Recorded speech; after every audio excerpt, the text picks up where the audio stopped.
Hi, this is Mr. Merrill, and in this video we're going to talk about how to deal with the formatting on the introduction and literature side.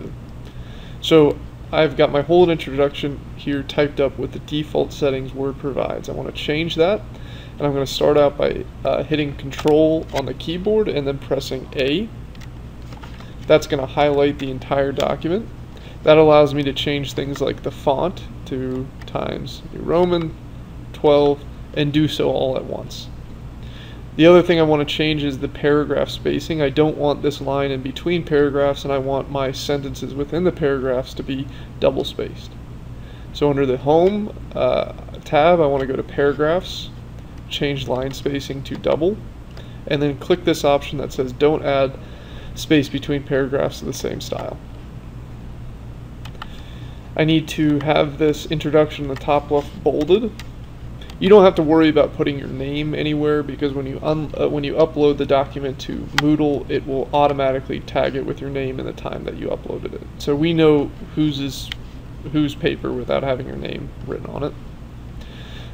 The other thing that you might want to do is have Word insert your inline citations for you and not have to worry about the formatting. So let's say after this paragraph I want to add an inline citation. So I'm going to click between the last letter here and the period. Make sure you're before that period. And then I want to go to the References tab at the top, go to Insert Citation, and it'll list all your citations. Remember, you can add citations by going to the Manage Sources tab. But let's say I want to cite this paper. By clicking that, that'll automatically insert the citation. And the nice thing is, if you realize, I spelled that guy's name wrong, I can go back to Manage Sources, edit this, and say there's supposed to be 2 T's there. Go and hit yes. And that will automatically update this inline citation and all the others throughout the document. So if you make a small mistake like that, it's easy to fix by having Word manage your resources. So the only other thing we have to do is add our literature cited. Again, very easy if you have all your resources in Word. Just go down here to the end, go to Bibliography, go ahead and click Works Cited. You have to do one little trick here. Up here in the top left of this box, you want to click there, give it a second, and then go to Convert Bibliography to Static Text. That'll allow you to change the font and style and all that. So go ahead and highlight your, didn't seem like it changed. Let me click that again. There we go. So go ahead and highlight all that.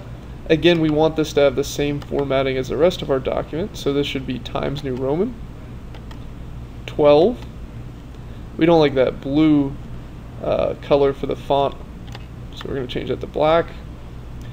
Paragraphs, again, get rid of the line spacing and make these double. And this shouldn't read Works Cited, we want this to read Literature Cited. And we're done. It's literally that easy. The only other thing we have to do is add numbering. So to do that, we can go to Insert, Page Numbers, top of the page, third option down. So you can see that it inserted the page numbers, but don't forget that we want our numbering to begin with 2 on the first page, not 1. So to fix that, go back to Insert, Page Number, Format Page Numbers, and change this to a 2. And there, perfect. Okay, you don't need your name anywhere on here. Like I said, when you uploaded it to the Dropbox on Moodle, it'll come tagged with your name. Your particular FOR teacher may request you to add that.